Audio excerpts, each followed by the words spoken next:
Hi, my name is Ester Septina Purba. I want to present a presentation is about national language and language planning.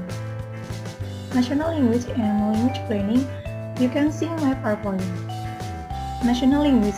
A national language is the language of a political, cultural, and social unit. It is used to identify the nation and unite the people of the nation. For example, Malay in Malaysia. The national language is a language or language variant that has a connection with people and the territory they occupy. A national language represents the national identity of a nation or country. Official language. An official language is simply a language that may be used for government business. Its function is primarily characterized by usefulness rather than symbolic sense. For example, Bislama in Vanuatu. Official status and minority language. English often shares official status with an indigenous language because of its colonial history as well as its value as a world language and international language France. English is an official language in many countries throughout the world such as Pakistan, Fiji, Vanuatu, Jamaica, and the Bahamas. For example, Swahili in Tanzania and Malay in Malaysia. What drives a national language? Many countries have regarded the development of a single national language as a way of symbolizing the unity of nations. In multilingual countries, the significance of political power in the choice of national language is particularly clear. Planning for a national official language: first selection, second codification, third elaboration, and the last securing its acceptance. First selection is choosing the variety or code to be developed. Second, codification is standardizing its structural or linguistic feature. Third, elaboration is extending its function for use in new domains. And the last, securing its acceptance is the status of the way the new variety is important, and so people's attitude to the variety being developed must be considered.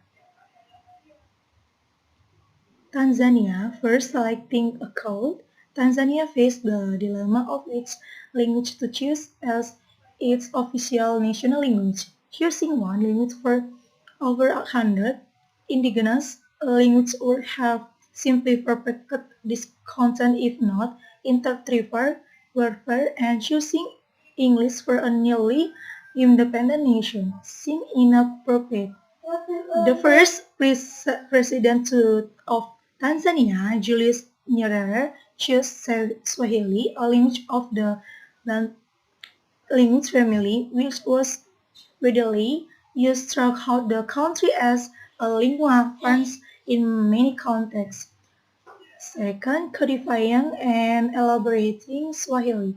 The fact that Swahili was being used in primary education and for and administration meets standardization was essential. Swahili was used in more and content for education, administration, politics, and law.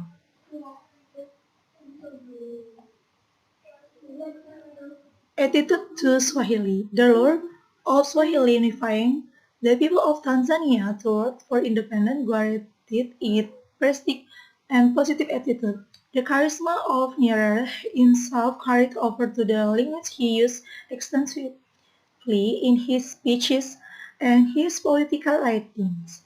He used it in the main where formerly English had been used exclusively, and this to increase its status. For example, local administration and education in Swahili.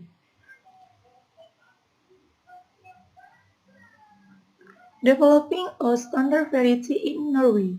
Upper class people spoke Danish with Norwegian pronunciation in formal situation, and a compromise between that and local Norwegian dialect in informal context.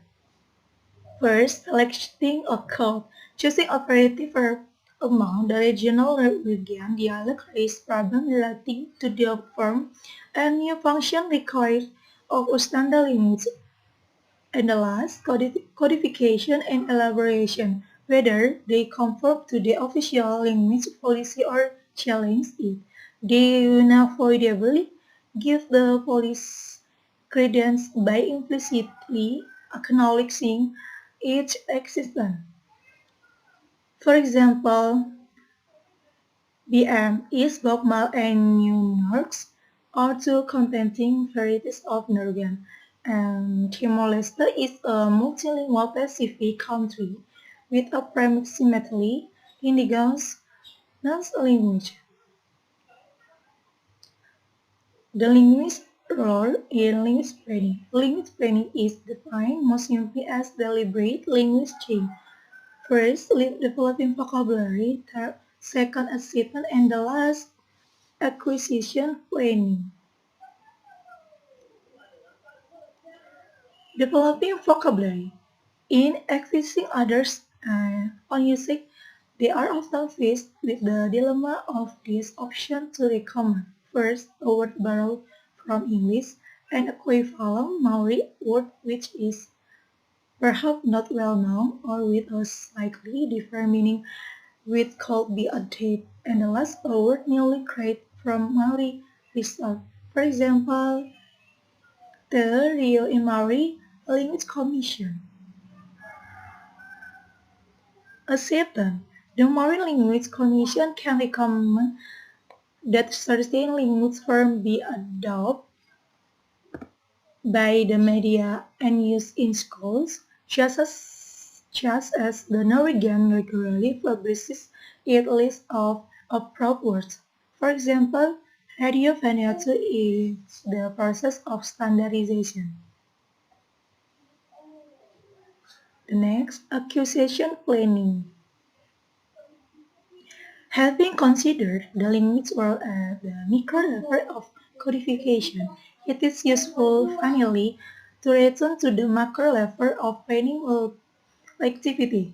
In addition to corpus planning and status or plastic planning, which were discussed above, social linguistics may also make a contribution to organize effort to spread a linguistic variety by increasing the number of its users. For example, in China, radio and newspaper promote knowledge of Mandarin. And the conclusion, language planning is defined first most simply as deliberate language change. It also includes the development of national language and standard dialect. Language planner focus on specific language. Okay, thank you for a nice attention. Bye bye.